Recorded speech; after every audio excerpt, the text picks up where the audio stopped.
मकर संक्रांति के नेकचार के इस वीडियो में हम जानते हैं कि अमर सुहाग की कहानी का नियम कैसे लिया जाता है और उसका उद्यापन कैसे किया जाता है।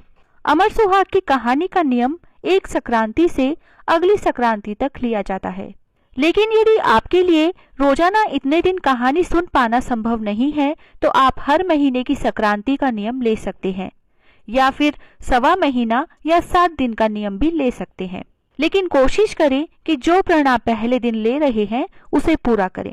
अब आगे हम जानते हैं कि इस कहानी को कैसे सुने।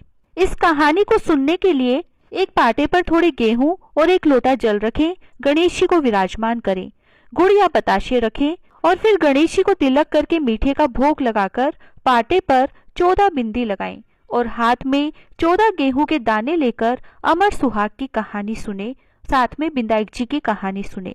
मकर संक्रांति पर अमर सुहाग की कौन सी कहानी सुनी जाती है और साथ में बिंदाई जी की कहानी हमारे आने वाले एक ही वीडियो में आपको मिल जाएगी। उसके बाद में माँ पार्वती व शिव जी का ध्यान करके उन्हें प्रणाम करें तथा अमर सुहाग की प्रार्थना करें कि हे माँ पार्वती और भोलेनाथ, आपकी कृपा सदा मेरे परिवार पर बनाए रखना और मेरे सुहाग की रक्षा करना। इस तरह से अमर सुहाग की कहानी सुनी जाती है। यदि आपने 365 सवा महीना या 7 दिन कहानी सुनने का नियम लिया है तो पहले दिन और उद्यापन वाले दिन इसी तरह कहानी सुने। बाकी दिन हाथ में गेहूं के दाने लेकर घर के मंदिर में बैठकर यह कहानी सुन सकते हैं। लेकिन यदि आपने केवल हर महीने की 14 तारीख यानी हर महीने की संक्रांति का नियम लिया है तो पूरी विधि से कहानी सुने।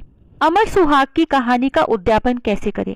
उद्यापन के लिए 14 जगह हरे रंग के चूड़े के साथ एक एक बिंदी का पत्ता तथा कुछ मीठा या तिल के लड्डू रखें।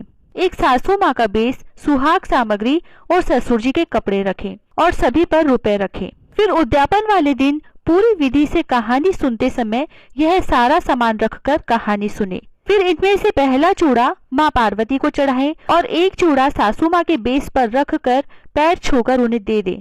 बाकी के चूड़े आस पड़ोस की या परिवार की सुहागन महिलाओं को दे सकते हैं। और यदि आप चाहें तो हर महीने कहानी सुनकर एक एक चूड़ा देते जाएं, जिसमें जिस मकर संक्रांति से आप शुरू कर रहे हैं उसका पहला चूड़ा माँ पार्वती को चढ़ाएं और अगली मकर संक्रांति पर उद्यापन वाले दिन सासू माँ को दे दे और बाकी के हर महीने कहानी में एक एक चूड़ा रखकर एक एक सुहागन महिला को देते जाएं। इस तरह से अमर सुहाग की कहानी सुनी जाती है और इसका उद्यापन किया जाता है। अमर सुहाग की कहानी और बिंदाई जी की कहानी हमारी अगली वीडियो में आपको मिल जाएगी। जय श्री राधे।